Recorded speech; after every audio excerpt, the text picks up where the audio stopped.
So the topic that I will be discussing is optimizing irrigation in agricultural Pakistan. Most of the audience sitting here belong to Pakistan. And we know that irrigation is one of the backbone of the economy of Pakistan. So let's see what's happening there in the past and now. So let's start off from the guidance of Holy Quran.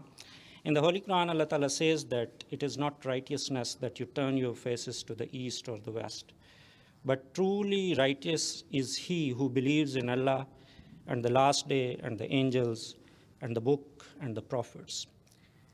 And especially he spends his money for the love of him on the kindred and the orphans and the needy and the wayfarer and those who ask for charity and ransoming the captives. So these are the characteristics of a believer, that you are a believer if you are benefactor of the mankind. Then Muslims have an edge over the believers. So describing the characteristic of a Muslim, Holy Quran says that you are the best because you are raised for the good of the mankind. So somebody has asked a question that why water is the source of life for every life on the earth.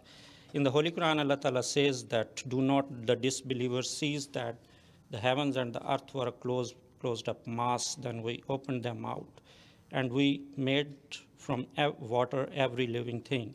So I am not a doctor, but I know that whenever a child is born, the pH of his blood is alkaline. And as he ages and dies, whatever the reason of his death is, the pH of his blood is acidic. So what happens right from the life to the death is the pH of your blood turns from alkaline to acidic. And what is the major reason involved in that process? That water and air were continuously purifying your body and flushing off the toxins away from your body to keep the blood within that range where from the life emerges. So that's why Allah Ta'ala praises water so much in Holy Quran. It says that, have you observed the water that you drink? Do you bring it down from the rain clouds or do we? So why Allah is praising about the clouds and the rainfall? Because the water which we get from the sky, from the heavens, is the purest form of water. That is H2O. Whatever water we have in the groundwater, into the oceans, into the rivers, contains a number of toxins, and that is the cause of death for all kind of life on earth. Well, we know that Pakistan is an agricultural country, and it stands one of the largest producers of so many products, including rice, cotton, chickpeas, wheat, onions, and so many other things. And where from all this product is coming from? From irrigation, which was originally developed by the Britishers. May Allah be pleased with all of those who developed these marvelous irrigation structures and systems which continue to serve the mankind for centuries without even the minimal maintenance that we are putting in. So we have the fourth largest irrigated area of the world after India, China, and USA. Well, we are here in USA.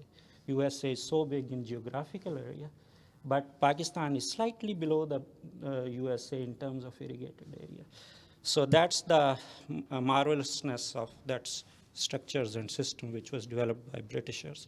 We have been facing a lot of challenges in maintaining that irrigation infrastructure and systems in Pakistan, but the most important of that is water resources mismanagement, and I have highlighted that. Let's see how it is. So if you just see the picture, the Pakistan irrigated agriculture would be the most red one.